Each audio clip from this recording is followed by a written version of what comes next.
So if you updated your Fire TV stick recently or plan to update in 2026, please watch this entire video. Amazon is quietly turning on your settings even after you disable them. These are privacy settings that most people turn off and think they're good to go, but in updates these settings are turned back on and you need to go back in and disable them once again. In this video I'm going to go through all the settings, the privacy settings they need to look for, especially after an update. So of course, if you're new to the channel, subscribe, smash the notification bell.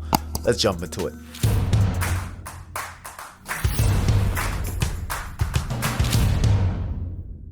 If you want a Fire TV stick, Fire TV Cube, Fire TV Lite, any Fire TV streaming device, definitely check out these settings and make the changes that works best for you. So before we jump into it, keep an eye out for these updates. There's a brand new update that's coming out 2026. This is gonna be complete overhaul of the Fire TV Stick UI. This is gonna make it look more fluid and even set to compete with a new Google TV UI. So definitely excited to kind of show you guys when that's available. But for now, your Fire TV Stick is gonna look something like this. And before we jump into these settings, let me show you how to check for updates if you don't know how to do so. So first thing you're gonna do to check for an update, you're gonna go to your settings.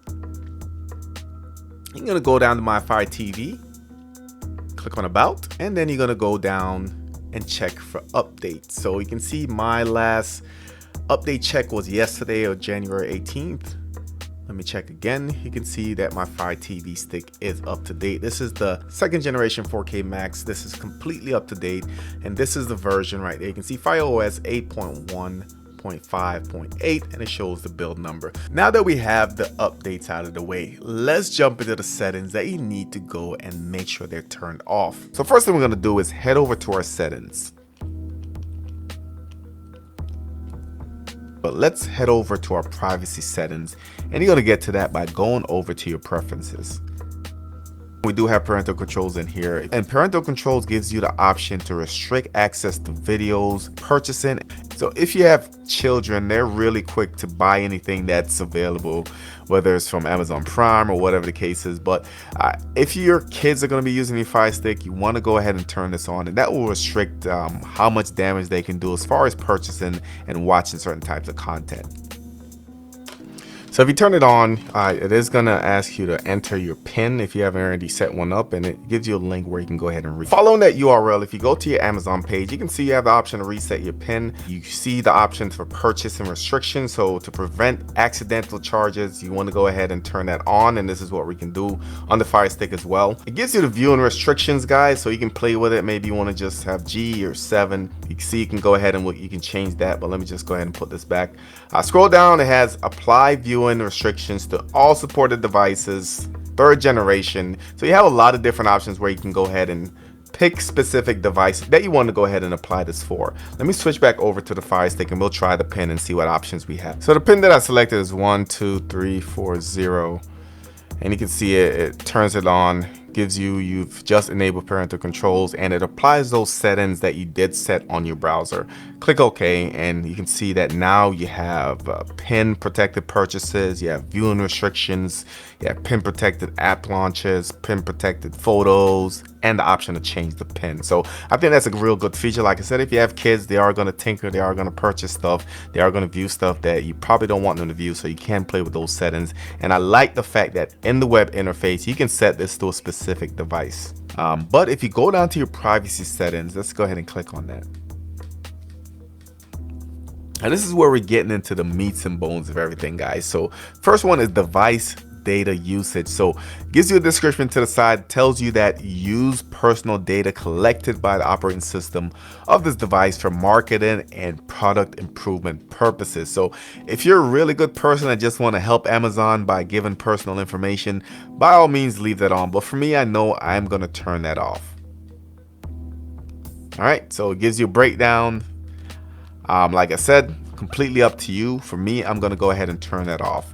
Next one is collect app usage data. So allow the App Store to collect information on frequency and duration of use of downloaded applications. So this is another thing where they're gathering data that seems useless to us, but I'm sure they're using it to sell more products or to benefit, make their pockets fatter. For me, I don't see the benefit for me, so I'm going to go ahead and turn that off as well. Do have interest-based ads.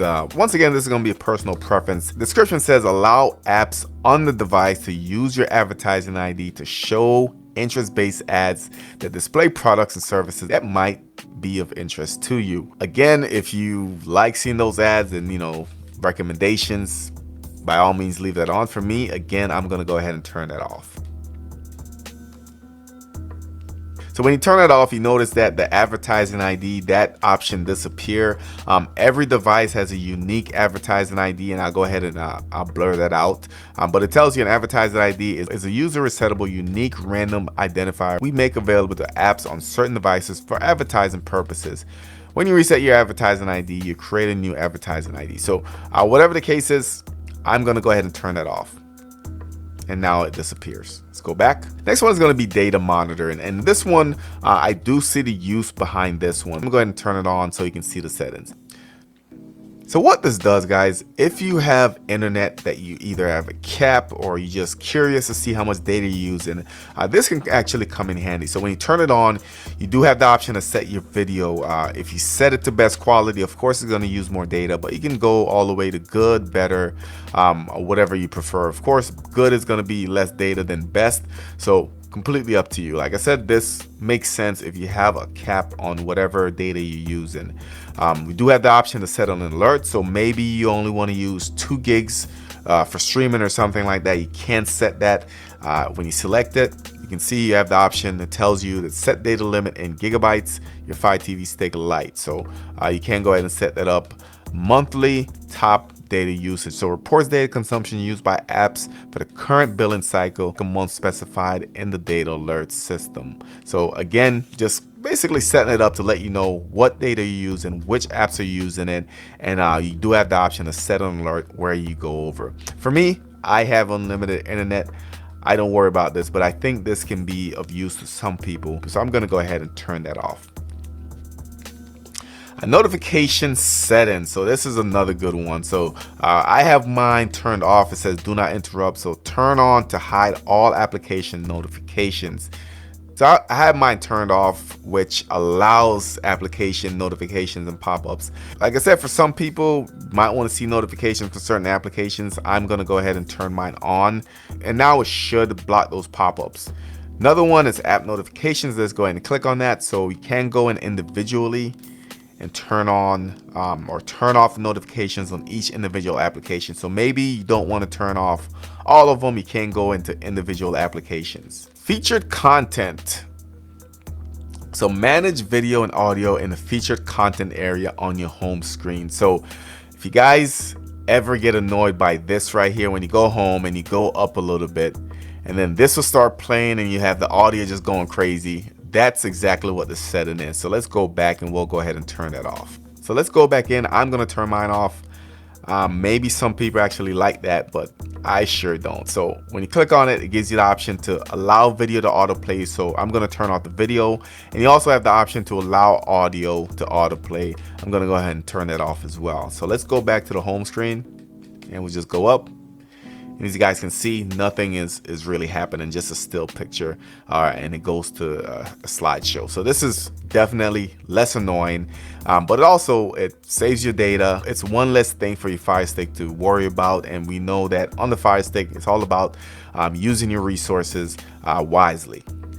Sync recent content, so include Prime Video titles, watch in other devices.